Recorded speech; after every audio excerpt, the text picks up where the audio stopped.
নমস্কার বন্ধুরা, কেসি কিচেনে সবাইকে স্বাগত।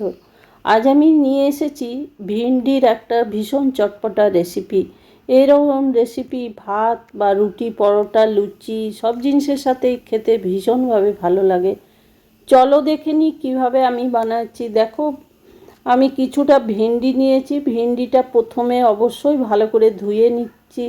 ধুয়ে নেবার পর এইভাবে লম্বা লম্বা করে কেটে নিয়েছি।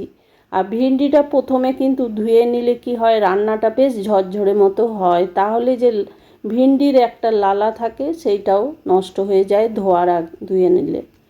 দেখো, ওইদিকে কেটে রেখে নিলাম। এইদিকে একটা কড়াই চড়িয়ে তার মধ্যে আমি ছোটো চামচের 2 চামচের মতো সর্ষের তেল দিয়ে দিলাম। সর্ষের তেলটা গরম হয়ে যাবার পর দুটো শুকনো লঙ্কা দিলাম আর দিলাম 1 চামচের মতো সর্ষে ফোড়ন।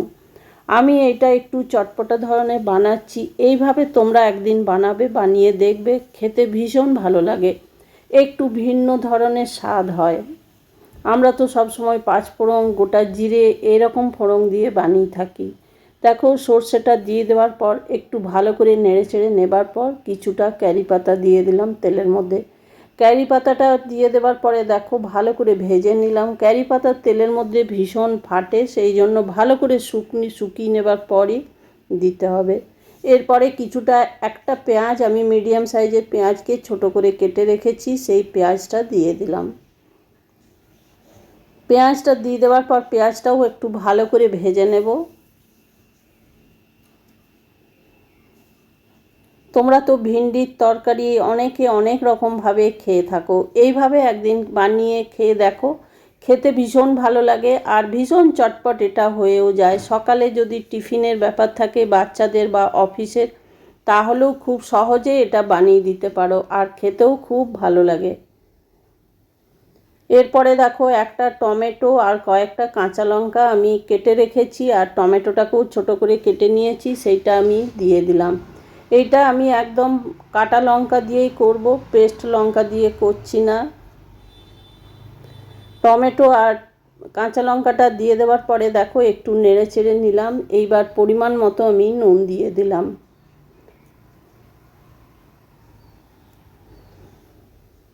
আর হলুদ দিলাম 1 চামচের মতো। আর দিলাম খুবই ছোট চামচের 1 চামচ জিরে গুঁড়ো। আমি এটা ভীষণ কম তেল মশলা দিয়েই বানাচ্ছি। তোমরা যদি তেলটা একটু বাড়িয়ে নিতে চাও তো বাড়িয়ে নিতে পারো, তবে এখন মোটামুটি কম তেল মশলা দিয়ে রান্না করলেই বেশি ভালো শরীরের জন্য। দেখো, জিরেটা দিয়ে দেওয়ার পর, নুন হলুদ দিয়ে দেওয়ার পর পেঁয়াজটাকে আরও বেশ ভালো করে একটু 1 মিনিটের মতো নাড়ি চাড়িয়ে নিলাম। এরপর ওইদিকে যে ভিন্ডিগুলো আমি কেটে রেখেছি সেই ভিন্ডিগুলো দিয়ে দিলাম। ভিন্ডিটা দিয়ে দেওয়ার পরে দেখো ভালো করে একটুখানি নাড়ি চাড়িয়ে নেব।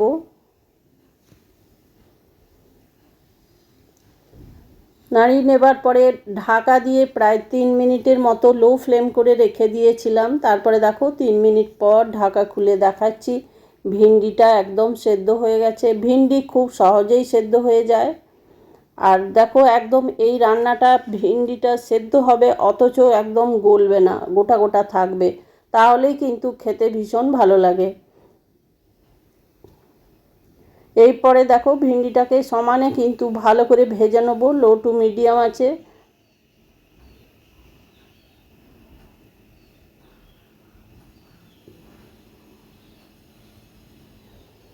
এটাকে সমানে কিন্তু নেড়ে যেতে হবে। আমার রেসিপি যদি তোমাদের ভালো লেগে থাকে তো লাইক, শেয়ার ও কমেন্ট অতি অবশ্যই করে দিও।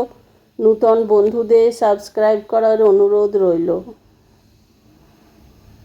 দেখো, ভিন্ডিটা আমি দেখিয়ে দিচ্ছি খুন্তিতে করে, ভিন্ডিটা সেদ্ধ হয়ে গেছে অথচ গোটা গোটা আছে, তাহলে কিন্তু খেতে ভীষণভাবে ভালো লাগবে। আমি এর মধ্যে কোনো রকম আলু দিচ্ছি না। তোমরা যদি চাও তো আলু দিতে পারো, তাহলে কিন্তু আলুটা ভেজে আগে তুলে নেবে, তারপরেই রান্নাটা করবে। এরপরে দেখো আমার তরকারিটা, ভিন্ডির তরকারিটা হয়ে গেছে। এরপরে আমি ওপর থেকে 1 চামচের মতো ভাজা মশলা ছড়িয়ে দিলাম। ভাজা মশলা ওপর থেকে দিলে কিন্তু খেতে ভীষণ ভালো লাগে। এটার মধ্যে জিরে, ধনে আর মৌরি আমি রোস্ট করে রেখেছি, সেটাই আমি 1 চামচ দিয়ে দিলাম এই ভিন্ডির তরকারিতে টেস্টটা বাড়ানোর জন্য। ভাজা মশলাটা দিয়ে দেওয়ার পরে দেখো 1 মিনিটের মতো আরও নেড়ে চেড়ে নেব বা ভেজে নেব। ভেজে নেবার পরে দেখো তরকারিটা আমার সম্পূর্ণ একদম হয়ে গেছে। এরপর আমি গ্যাসটা বন্ধ করে দিলাম। গ্যাসটা বন্ধ করে দিয়ে ঢাকা দিয়ে বেশ কিছুক্ষণ রেখে দিলাম। তারপরে দেখো ঢাকা খুলে দেখাচ্ছি, একদম তরকারি খাবার জন্য একদম রেডি। আর এটা কী যে ভালো লাগে, কী যে টেস্ট লাগে, একটু ক্যারি পাতা দিয়ে বানালে ভীষণ টেস্ট লাগে। তোমরা যদি একদিন বানাও, বানিয়ে দেখো, খেতে অসম্ভব ভালো লাগবে। বিশেষ করে এটা রুটি বা পরোটার সাথে খেতে খুব ভালো লাগে, তবে ডাল ভাতের সাথেও খুব ভালো লাগবে।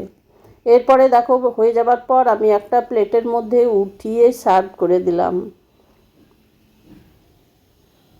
সমস্ত ভিন্ডিটা আমি একটা প্লেটের মধ্যে উঠিয়ে নিলাম। উঠিয়ে দেখো একটা প্লেটে সার্ভ করে দিলাম। তোমরা সকলে ভালো থেকো, সুস্থ থেকো। ফিরে আসছি পরের কোনো রেসিপি নিয়ে। ধন্যবাদ। Thanks for watching.